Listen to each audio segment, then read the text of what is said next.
I made a conscious decision one night. It just really hit me like, I'm not that person. That's not my life right now. And it's okay for me to just let it go.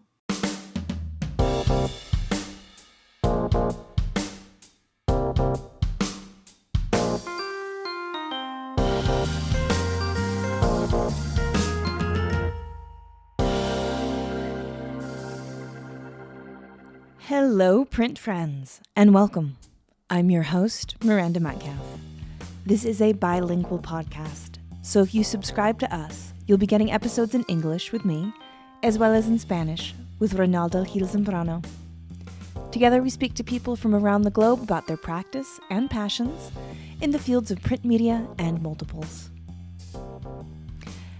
Hello, Print Friend is brought to you by Speedball Art Products. In 1915, Ross F. George published the first edition of the Speedball textbook, which quickly became the superlative resource for artists and letterers of all ages and skill levels.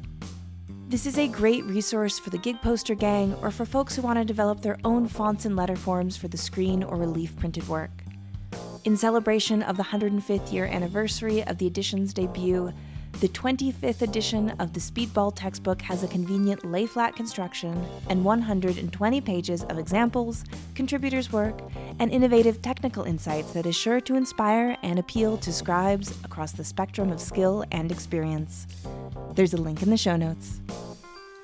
My guest this week is Annalise Gratovich. This is Annalise's second appearance on the podcast, so if you want to prep for this chat, go back and listen to episode 27. Way back when the podcast was called Pine Copper Lime. In this episode, she speaks candidly about the recent and serious health challenges she's faced, what this means when you're a working artist, and her experience going through all of this in the depth of the pandemic. We also talk about making art as a daughter of Ukrainian immigrants in a time of war, and how she finds strength and a passion for her work during all of these turbulent times. So, without further ado, sit back, relax, and prepare to get current with Annalise Gratovich. Hi, Annalise. How are you doing? Hi, Miranda. I'm doing great. Thank you. Yeah, I'm so glad that we're getting to connect again. We're talking a little bit off air how we are always seeing each other just in these moments of these print gatherings where we're about our business in those moments, and we just get to connect and say hello. And that's kind of it. But I always appreciate catching up with you, and I'm looking forward to using this as an excuse for a little deep dive on what you've been up to. I think that's great. Yeah, I've been super excited to do this, and I'm like not even nervous. Awesome. That's what we love to hear. Yeah. Past the like butterflies you always give me, Miranda. Yeah. Same. So you were a very early adopter of the Hello Print Friend once Pine Copper Lime. You were in the double digits. You're episode 27. Mm-hmm. And that's the time when we really got to do a deep dive on what brought you to printmaking, all of that. So if anyone wants that background or just wants a whole through line of Annalise's story, you can start there. But just maybe give a little introduction of yourself for people who aren't going to go back to the early days of bad mic quality on my end, and just say who you are, where you are, what you do. Yes. Okay. So I'm Annalise Gratovich. I am based in Austin, Texas, where I work at the Blanton Museum in the Prints and Drawings department. I'm the Works on Paper preparator there. And I also have my studio at a center called Canopy, where I now have my very own press, which I'm very excited about. And maybe we'll get a chance to talk about that. And I think that's about it in a nutshell. I specialize in woodcuts and etchings, and have lately, over the past few years, started doing more collage work with the materials that I create in my studio. And I think that about covers it for my practice. Beautiful. And my work. So I was going back and preparing for our chat, and I realized that the last time we spoke was November 2019. Yes. So like literally the last time the world was normal at all. Like that's what I felt like. Yes, right before so it was like we fan. spoke, and then everything, then the time space continuums tore, and we got the shitty timeline, like not the good timeline. Yeah, why did we end up on this crazy timeline? I think so much about that. Mm-hmm. Yeah. Maybe us Mhm. talking again will put it back together. Maybe it was us. Maybe it was us. We need to, yeah, figure out somewhere in the podcast equation how we just bump it all back. Totally. Yeah. And so I'm thinking about, so from like November 2019 to March 2023, I Mhm. feel like for most people, it counts for at least like 7, maybe 8 years. But I think maybe even for you, possibly even more. We've all done some rough living, but you've had quite an arc as well. And so I don't know, maybe we could just start there. Is that as things started to get crazy for you, what was that like? Like the beginning of even more political madness, not that this country's ever really been without it, and then also the pandemic and that time for you. Yeah, so I guess a good way to introduce where I am now. I went through this crazy illness Mm. that people close in my life, and then following some crowd-funded support, a broader network became aware of. But I went through this crazy sick period, which upended every single aspect of my life, and didn't know if I was going to make it through it. And that was happening on and off throughout the pandemic. And it Mm-hmm. was bewildering. And we all have this sense of lost time. Mm-hmm. We're just like this little stone that has skipped through the river of life or whatever. And now here we are on the other side. But I refer to this time now really as my second life in Mm. so many ways. And also because I am so lucky to still be here. I was approved for hospice on 2 separate occasions Mm. during my illness and extensive hospitalizations, and lost a lot.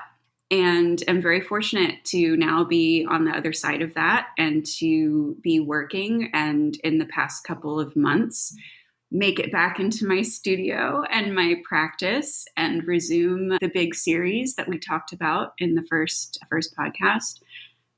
But yeah, the pandemic time was very crazy, and I keep thinking too, like pandemic is portal. Like Joy Mm. says, Mm-hmm. she made a print about that, and it really was a very transformative time in many different ways for so many people, and transitory in a sense of there being so much destruction and how often that is needed for new life and new growth.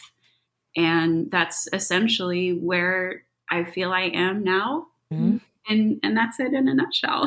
Yeah. Yeah. Yeah. At what point did you started to feel really unwell and kind of realize that something was like really wrong?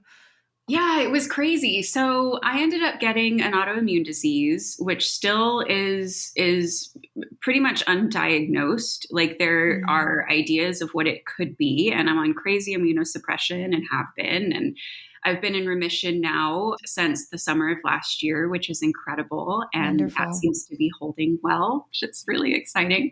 So in the beginning of the pandemic, we were all sent home and things were crazy. It was like touch and go. There was the survival aspect of that and trying to figure out what was going on and how to stay safe and keep everyone safe. And I was doing a lot of cooking and gardening and cycling and working from home. And my employer really kind of facilitated flexible work schedules very well for those of us who have positions that are tied to the museum, those of us who handle the objects in the museum. So we were one of the first crews back in about July of 2020, but we had a few months of flexible schedules. And man, I think of that time. I'm extremely fortunate to think of the time that I had at home as just being so wonderful, and despite the hardship of the pandemic that we were all living through. And I think part of that, I have this rosy memory of it too, because later I was very violently, unexpectedly pulled from my home Mm. because I got very ill, and that hit me kind of like a freight train. I mean, I started cycling a lot. I used to bike a lot in college, and then got too busy for it. And then when streets were empty, I would just ride my bike everywhere, and I'd ride to my studio, and I loved it. And I would get up, and in my peak, I was biking like 50 miles in a day. Like Wow. it was just a nice morning ride. Yeah. And then, yeah, by that summer, I started encountering problems that I couldn't really figure out. Healthcare was incredibly difficult. Yeah. Of course, because of the pandemic, everything was slammed with sick people needing help, and offices were slammed, and I had a hard time getting the care that I needed. By the fall of 2020, I was pretty sick, and we had indicators in my blood work that it was my immune system, but couldn't really figure out why. And then it was real touch and go from then on. I lost my ability to live on my own. I had to move into my parents' home, and I was extremely fortunate to be able to do that. They live here close by. And I was on a reduced work schedule, so I was trying to work as much as I could. I couldn't make it into my studio at all. I was seeing specialists, and I was in and out of the hospital about a week at a time. And I just continued getting sicker as we were trying to figure out what was going on. And I became extremely malnourished because I wasn't methylating nutrients in my food. So I was just starving quite literally to death, while experiencing a lot of neurological problems and hormonal deficiencies and all these things that were just kind of cascading out of control. And after my first serious hospitalization, I hadn't been able to get into a hospital in Austin because it was full of COVID. So they kind of treated me for my immediate symptoms. I would get these crazy, dangerous fevers, and I would be convulsing, and my blood pressure would be so low. I was a severe stroke risk. So they would just kind of make sure that they, in good conscience, could send me back out. So my mom would take me to the hospital, and then they would kind of patch me up as best they could after I was sitting in an ER full of COVID patients. Yeah. Well, I was on crazy immunosuppression, tons of steroids. They put me on a biologic pretty early. So that is a form of immunosuppression that's administered through an IV machine, kind of like chemo is. And those medications made me really ill. And so that was just life for a while. And that first hospitalization, that was pretty crazy because I was so sick at that point that I don't have much recollection of that time. I kind of remember being in the hospital and being turned away. And then my doctor saw me the next day, and they were like, she should be in a hospital. We need to find a hospital that will take her. So I ended up going to a hospital outside of town and was pretty incoherent the first few days. And by the time I was out of there, I was in a wheelchair, and I weighed less than 100 pounds. And this was all in the matter of 5 months. You know, this happened incredibly quickly. And I've always thought of the human body as something that is so resilient, and it really is. But when this perfect storm of systems kind of starts to malfunction and miscommunicate, there's this cascade effect that can just, like, it's like a stack of cards or dominoes being knocked over. And to be in the midst of something like that is just, in retrospect, really crazy. When it's happening, you're just in survival mode, and you're trying to just like figure it out. And it's one step in front of the next. It's one breath and then the other. And it was like that for quite some time. Yeah. Yeah. When you think about it, and you think about the people that are going through something like that, I might have thought like, oh, like maybe this was triggered by extreme stress from the pandemic, because so many people were not dealing with it well. And so it's really remarkable to hear the narrative that's like, you actually were kind of someone who was living her best 50 miles a day life in the pandemic. And so just in terms of, and I know this is never really a satisfying answer, particularly with autoimmune conditions. Did you get any sense of what triggered it for you or anything like that? So, yeah, we think it was probably a combination of things, but we still don't really know. We don't have much familial medical history, and for reasons that we discussed in our first podcast, So as far as we know, autoimmunity doesn't run in my family, but there can be outside factors or internal stressors that can cause something like this to happen. Yeah. And it's quite possible that there was a culmination of things. The time before the pandemic was not quite easy for me. That was a huge time of transition in my life.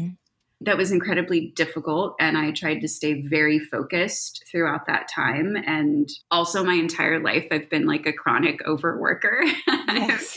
Like when I was working in publishing, I would have my day job and then I would go home and eat and then go back to the print shop where I could self-publish and print my work. And I'd work until midnight or 2 or 3.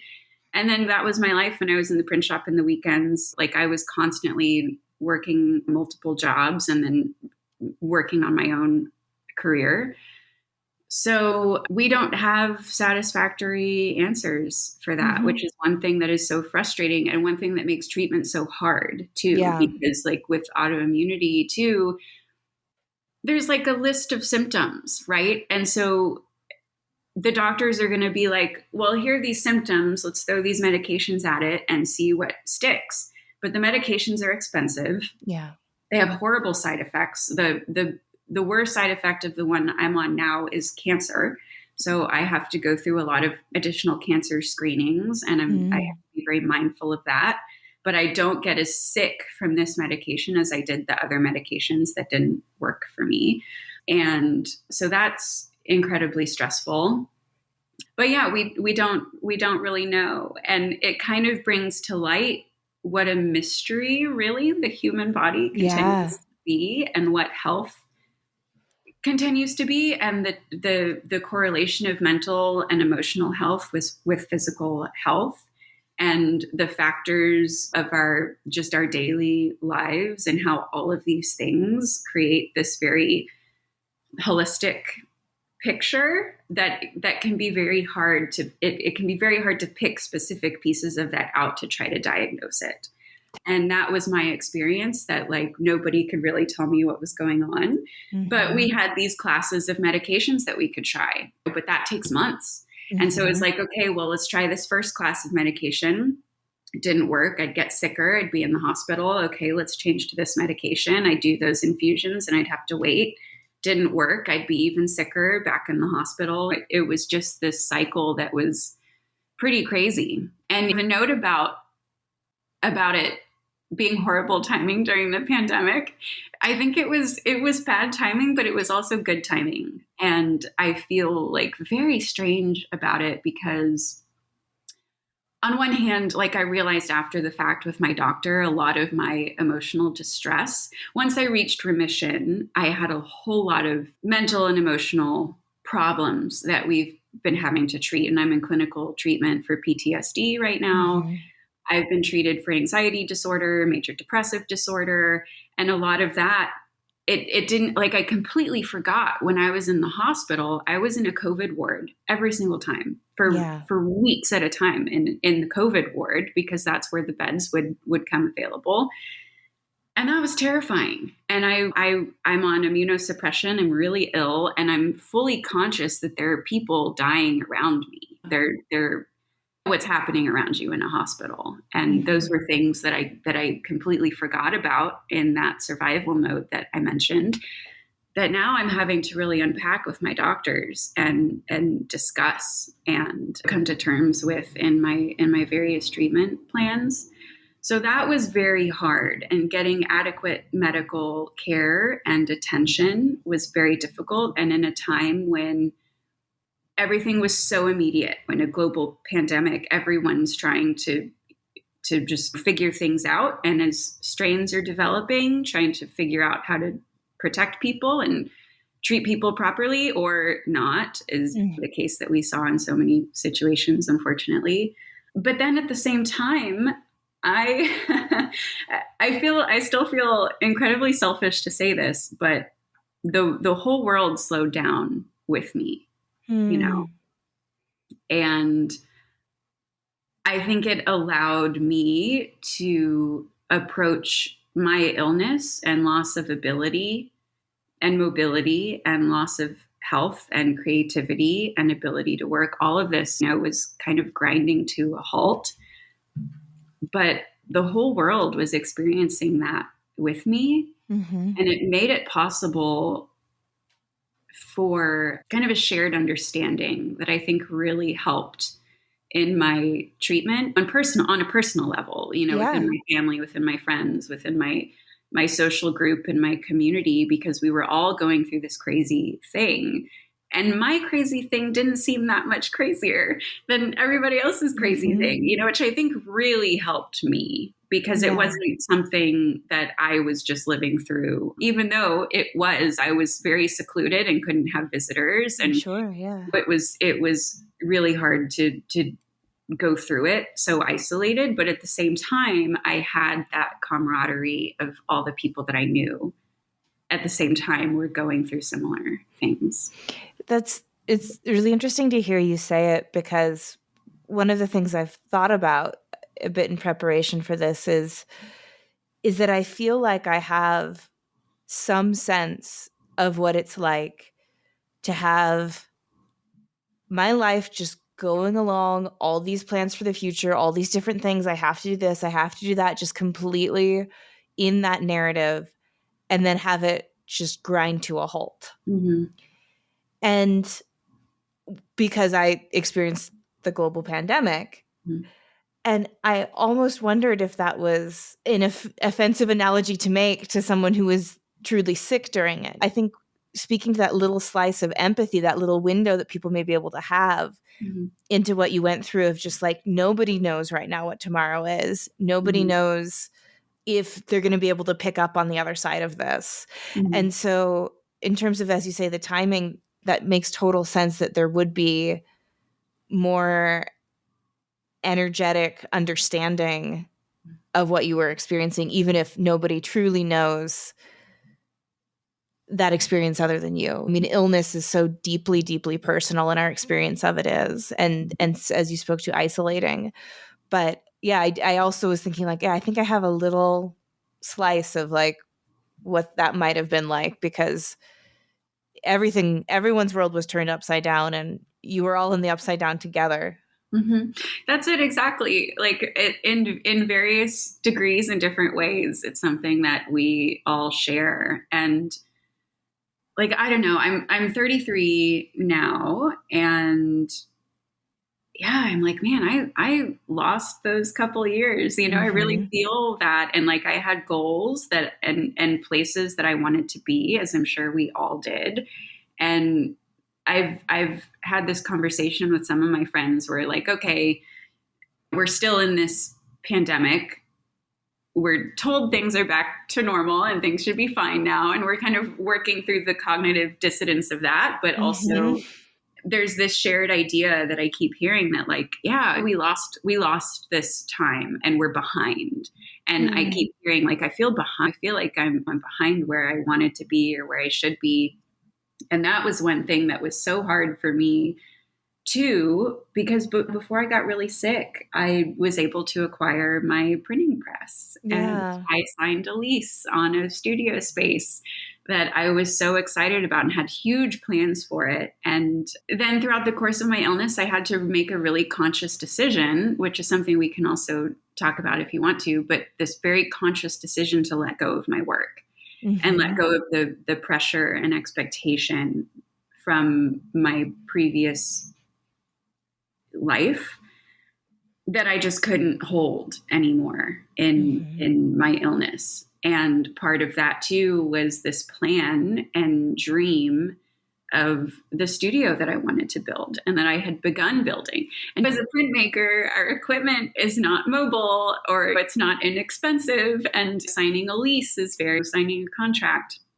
There's a lot that goes into putting a shop together. So I still feel like, oh man, I'd be so much farther ahead if I, Right. Yeah, of course. if I hadn't gotten sick. Yeah. And it's hard to make that adjustment to I'm actually right where I'm supposed to be because this is where I am. Exactly. But I definitely know that feeling. Because I did want to ask what that experience was like as someone who not only is a creative person and an artist and a creator, but someone who lived the 6 a.m. to midnight life of a creative person. So like that real high output, high ambition, very, I feel like squeaky clean. It would be like something I associate with Annalise, just because like whenever I see you, you've got a great outfit on and all your work is just printed perfectly and it's just arranged beautifully. And it just seems so intentional and controlled and like someone who is on her game and then have to say like, okay, this is not the path I can be on right now. Yeah. Yeah. I remember there was a specific night when, first of all, thank you for that. As somebody who lives the behind the scenes, like constant mess and chaos of balancing a studio career and like another career and then trying to do the things we all want to do in our lives. I'm glad I can seem presentable. More than presentable, yes. But yeah, I remember I was really struggling to keep up with some deadlines. And at that point, my practice was, I don't think I realized it at the time, but it was really just dragging me down. And I could not keep up. And I didn't have the same ability. I didn't have the same mobility. I didn't have I did not have a creative drive. And I was trying to stay on trying to keep up the same workflow that I had and try to meet my same deadlines. And I had some exhibitions and some residencies that were kicked down the line in the beginning of the pandemic. And I was just like struggling so hard just to be like, I'm going to do it, because if I do it, I know who I am. Right. I still have my identity, and which is so tied up in my work. And that's a whole other conversation of how our identity is influenced by what we produce and what we create, especially as creatives in this culture and society and economy. But I was trying so hard to hold on to that version of myself that I knew, which was that person that could just push myself to work through anything, to make a deadline and get it done. And I made a conscious decision one night. It just really hit me like, I'm not that person anymore. Yeah. That's not my life right now. And it's okay for me to just let it go. And I just kept telling myself, just like open your hands, just let it go.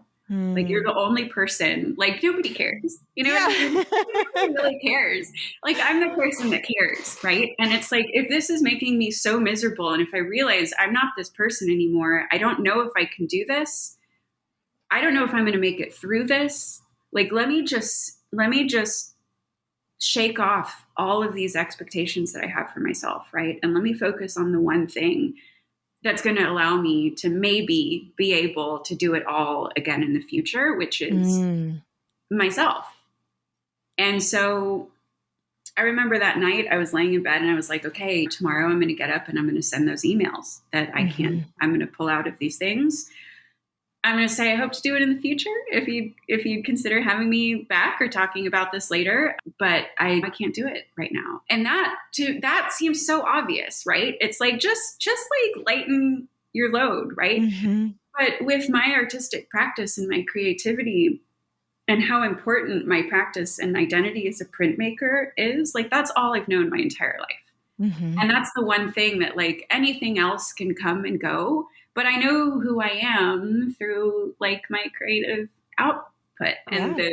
the inspiration that I have and the drive. It's like that's my internal conversation that's always going. And when that part of myself is silent, I didn't know what to do. Mm. So that was hard. That was really hard. And I had to tell myself instead of working on something outside of yourself, I need to work on what's inside myself. And I kind of became my project. Your own work of art. Which Yeah. is which is incredibly hard. And then there was of course a lot of like hard feelings, resentment, and sometimes disgust, and just like lack of excitement, and just living like the same thing over and over again, which was really difficult, and having the same problems. I mean, when I was out of that hospital the first time in a wheelchair, like I couldn't walk. And then as I mentioned, I wasn't getting nutrients from my food. So I just like my body just deteriorated, and my mental state deteriorated. My cognitive ability deteriorated. I was dealing with, they thought at one point I had RA, rheumatoid arthritis. I had like crazy joint pain and joint swelling. And this whole thing was incredibly painful. Like it's the most pain that hopefully I will ever be in my entire life. It was very, very difficult. And living moment to moment with a lot of physical pain is also very difficult, especially when that pain really affects your mobility. And like my hands would swell up so badly. And there were times when like I couldn't even write. Like I would be shaking so much. Like I'd try to write a number or a letter or something, and I would just make scribbles on a piece of paper. And then also that's scary, right? Oh, Because yeah, it's of like, course. I want to get back to the person that I knew, right? Which was the person that could draw and make prints and carve and do that stuff. But anyway, I think I'm rambling now. No, it's all amazing and interesting, and it's just as you're describing it, I just keep thinking, I mean, like it sounds like a fucking like witch's hex. Like it just sounds like a curse. Like I'm like did you open a sarcophagus? Like it's I just wish I knew. yeah. Because it's just the experience of just having kind of, as you said, the breakdown of all the systems. Mm-hmm. So it feels so much like sometimes I think there's an ability to separate ourselves from our illnesses. So if I break an arm, it's like, oh, this arm hurts. Mm-hmm. This thing that's not my selfness is being affected by the vessel of my selfness. Mm-hmm. And your experience sounds so much more like your entire inside and out spirit and body were under siege, essentially. And that's just such a different experience of illness than I think most people experience until they're towards at the end of their life. And I think, as you said, having been cleared for hospice, like you were experiencing that. Yeah. Yeah, absolutely. Yeah. I wish it were as cool as a witch's hex. That sounds badass. But yes, it was very crazy. I learned very valuable lessons of having to separate myself from my work, and then also being able to come back to it as a new person, right? Yeah. And doing these new things, having new limitations. I think I mentioned it was so hard for me in that transition period because I was fighting so hard with the person I used to be. Right. Not realizing, okay, I need to meet the person that I am. And once I was able to do that and build that relationship from the building blocks, from the beginning, it's made it possible for me to get where I am now, and just to like begin drawing again in preparation for it. Or in towards the end of my hospitalizations, I was well enough and feeling kind of creative enough to take some of my work. And my mom went to my studio and she packed up some stuff for me. And I was able to sit in my hospital room and do these collage pieces that I would lay out. I remember those. Yeah, and then that opened a lot of interesting conversations with my nurses and my doctors who would come in, and then I was like, oh, this is nice again, right? Because there's like some art in my life again. But Mm-hmm. in the worst of it, I was totally prepared to just give it up because I didn't feel it. I had no spark and Mm-hmm. no desire, and just didn't even. I was just like, okay, that's not part of me anymore. So being able to build it up from the beginning and now be back in my studio and resuming my big series has made me feel so happy. So, what strikes me about your description of your first foray back into art making was not just that you were able to start making these images, these collages, but that it gave you that connection and that human experience of connecting with your caregivers. And because, of course, I think that art is so much about that, is about creating something that forms a bridge between the creator and the viewer and one person and another, or even two people experiencing an art object that neither one of them made. And I just think that there's a beautiful metaphor or thing to be said in there, I guess, about the isolation of sickness and then being able to connect to your art again, which then can kind of break through that, I would hope, and start to open up again a world in which you can walk among us, Yeah, literally. Yeah. yeah. I mean, I think that's really the greatest thing about art, right? Is that it creates bridges and it causes worlds to collide. So I ran into this friend outside of my studio this morning and we talked about just very briefly that idea of art opening pathways and fostering conversation, and that's really the kind of art that we're drawn to most. Mm. And that's always been the case for me. And my work really did function that way when I was first able to get back to it. And I did have this goal in my studio.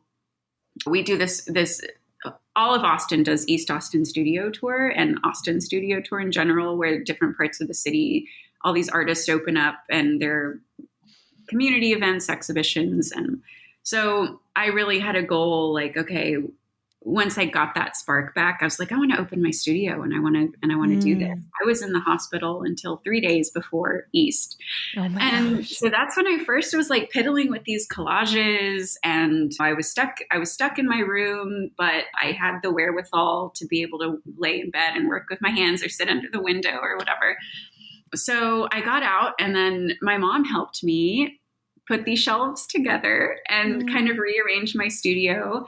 And I was able to open up for that first weekend and talk to people. And it was amazing. It was kind of this like flashback of the life that I had before I got sick, and how much I love sharing work with people and talking to people about art and people who are coming out to see the arts in Austin and really wanting in this event to engage with people. And then immediately after that weekend, I was back in the hospital. I had to skip the second weekend, but it was like that seed, right? That it was like, oh yeah, this is really who I want to be. And now that I let that go, that's what I really want to fight for, to be that person again. And yeah, I'm really excited to be, as I've said, working on this new figure in my series, continuing my series, but this figure is the healer, which it was my idea to do a healer and a fool to wrap up this series of large woodcuts. But I don't think I could have done it the right way. I don't think I could have made these pieces the right way without going through this crazy illness and crazy time of survival and almost losing everything and then coming back. And I'm not saying like there's no way I can put all of that into these pieces, but it's kind of like a profound art therapy for me, coming back to this and physically carving these ideas into this woodcut. I think it's going to be much more profound to me than it is to anybody else, given the circumstances. But it feels good. Well, and also I do believe that you never know what comes through in a work. You never know what you imbue into what you make that is there just below the surface that our non-cognitive forms of communication pick up on. I Mm-hmm. do believe in that idea of like the aura of art and our intentions project onto things. And Mm-hmm. as woo as that might sound, That's the magic of it. that's it. I totally believe that. I Mm-hmm. know that there's something that we can't put our fingers on, right? And Mm-hmm. or describe accurately, and the subjectivity of art or just the emotion. Like, I think we've all stood in front of a piece of artwork and have just wept, Yes. or heard something that just like destroys us in the Mm-hmm. most beautiful, profound way. And those are things that are deeply personal, right? Mm-hmm.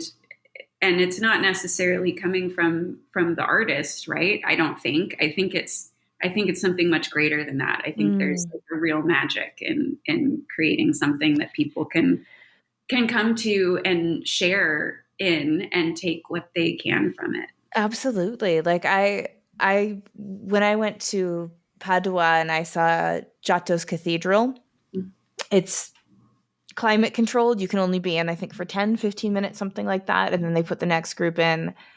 And I was crying so hard in that cathedral that I was shaking. Like I Mhm. can still get teared up when I talk about it.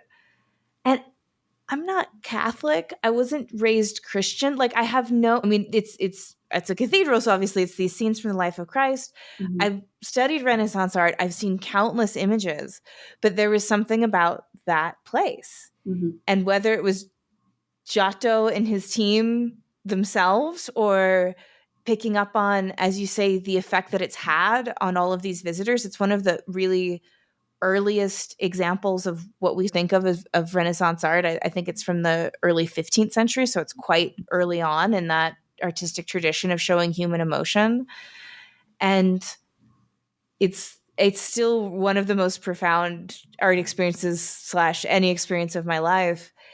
And so I know exactly what you mean about like just having something sweep you up for maybe no particular reason other than it's plugging you in to that which we cannot put our finger on, Mhm. that I think art and artists are searching for. And it's never going to be universal. Not one piece is gonna ever do it for each person, but it's all this vibrating coils of the universe lining up right sometimes and making it happen, I think. Yeah.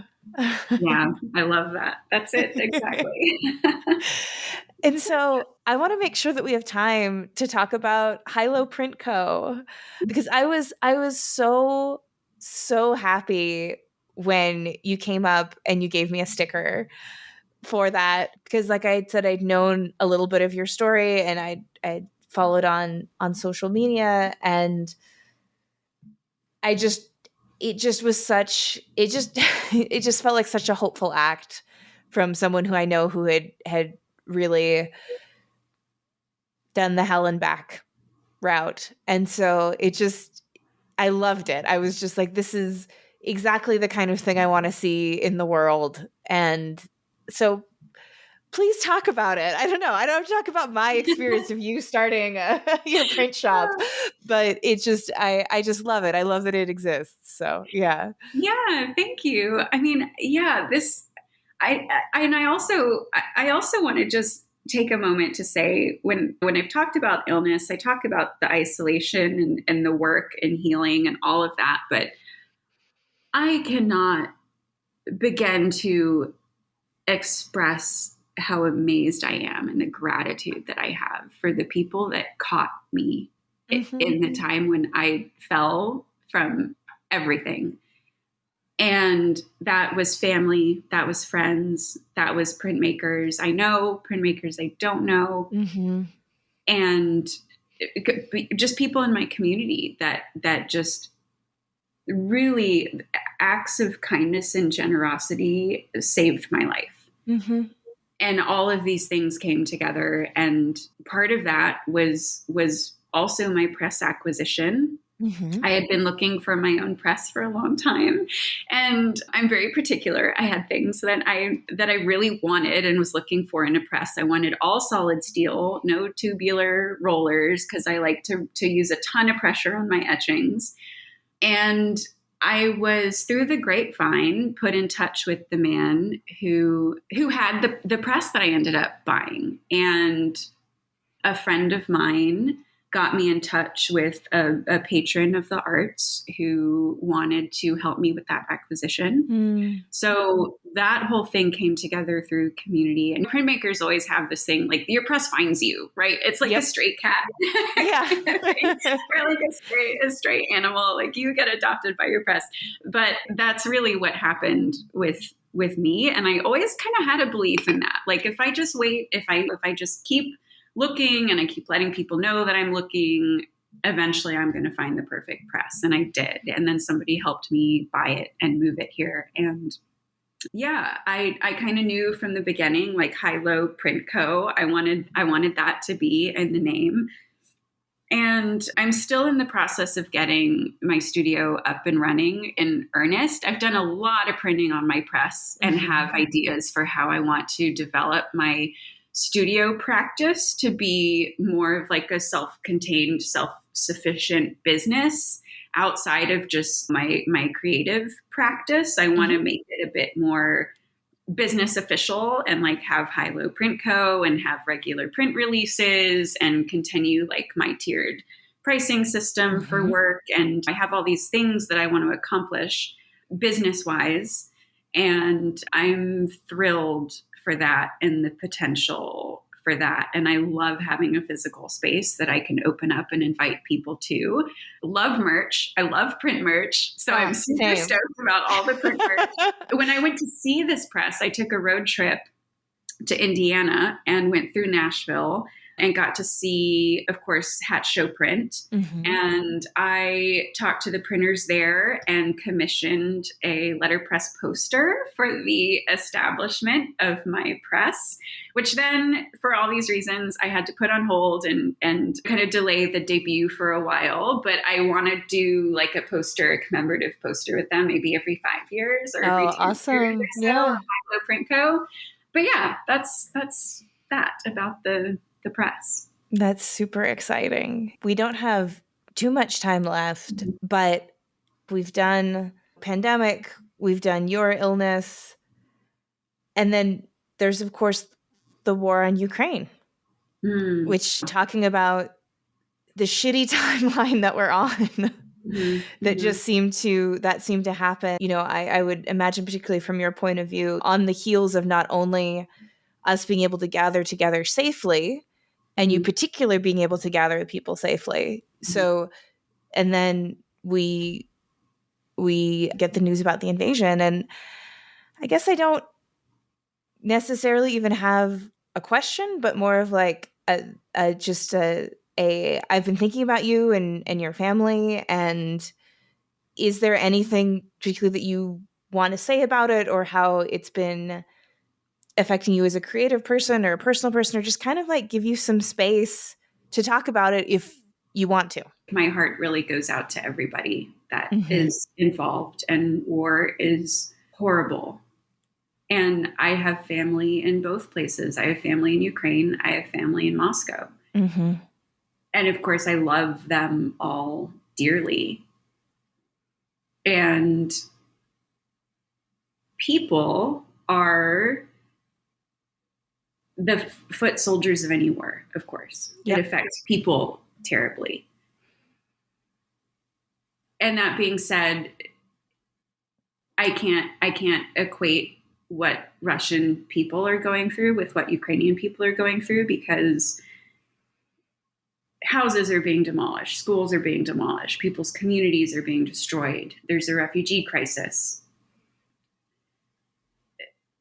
And I also don't just want to say war is terrible, but it's hard for me to speak about this in absolutes, because I have family in both places, as many Russians do, as many Ukrainians do. And so the conflict is very complex. And I think across the board, nationalism is so dangerous. Mm-hmm. And we see that here in the United States as well. And I think also the United States has a vested interest to oppose Russia with everything they can. Mm-hmm. And greater ideas of capitalism versus communism. And there's just such a complex history in the region and a complex history with our nations. So I wasn't prepared to make a statement, and Yeah. I don't know. I don't know if I'm comfortable with what I said, but it's on my mind constantly. Yeah. And as somebody who draws so much inspiration from the arts of the region, and of course, considering my family, I hope it's over quickly. I hope it can end soon, and I hope that rebuilding efforts can begin soon. I hope people can go home. I hope people can reconnect with their families and their communities and can heal from the loss of their loved ones. Mm-hmm. Yeah. Yeah. Thank you. I didn't want this episode to be at all like, let's talk about all the hard things that have happened to Annalise since we last talked. Yes. But it also didn't seem appropriate not to acknowledge it, not just because of your personal and familial connection, but it's in your art, and the idea of displacement from the Ukraine is part and parcel to the images that you create. And so it just seemed it wouldn't be good to not ask about it, or not to at least give you some space to reflect if you wanted to. Yeah. Yeah. And I appreciate that, because yes, that occurred to me. And I thought, should I prepare something to say? Should I not? I, of course, don't want to be like a spokesperson or somebody who comes across as somebody who feels like they know what they're talking about. You're like, as a geopolitical PhD, here's my hot take. Yeah, exactly. But it is so present in my work, and these ideas of home and displacement and longing and belonging, like these are the things my work is about, right? Mm-hmm. And losing connection, losing family, rebuilding that. I mean, that has a huge influence on me and my practice and just the way that I live my life. Like, I try not to take any of these things for granted. Mm-hmm. And it breaks my heart that the lands of my heritage, my ancestral homeland, is still just war torn. Mm-hmm. And there's so much heartbreak and so much displacement and so much destruction. Yeah, I think that's... Yeah, and I appreciate some of what you were touching on as we were talking about, in the sense that I think people do get so reductive, and they're like, well, Ukraine good, Russia bad, like, because that's and yet, of course, when we say these things, like, we're talking like, what is a country but the people who live within it, mm-hmm. who are not making the decisions mm-hmm. about where the troops go, and that it's possible to step back and just say, this is a terrible thing that's happening, mm-hmm. that we can all hope is over soon, and that it may be, particularly for people who have little to probably no control over mm-hmm. the outcome, like you mm-hmm. and I, maybe doesn't need to be more complex than that if it's not, but it can just be like, this is awful, and every single minute of every day I wish it wasn't happening. Yeah. I mean, I could have, I feel, a much longer conversation on this, and mm-hmm. and actually get into histories that are very complex, and that's a topic for like a whole other podcast. Yeah.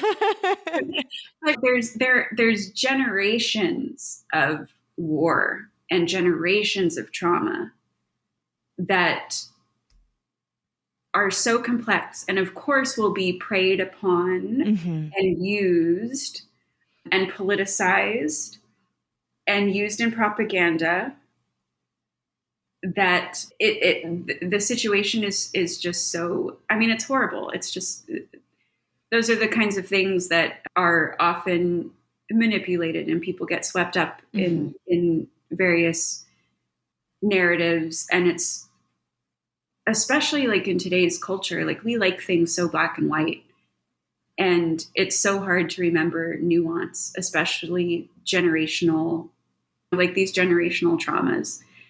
And again, like I can't not say that, just like my heart goes out to the people that are involved and that will be facing these hardships for their whole lives and their children's lives and their grandchildren's lives. These are the kinds of things that affect people for generations. Yeah. I feel like maybe a nice way to kind of wrap things up would be to ask you what the healer is carrying. If you're sharing that in your series, what is the healer carrying from home? Yeah, so the healer has a galaxy/vortex in the arms that is emanating from the solar plexus region. So it's tying together all kinds of things. It's, again, that open area where people can come and take what they need from it. But it for me, it's about personal strength. It's about what we can harness from everything around us and hold on to, and what can give us strength and give us healing. And that energy and that transference of energy and what we bring into the world and emanate around us.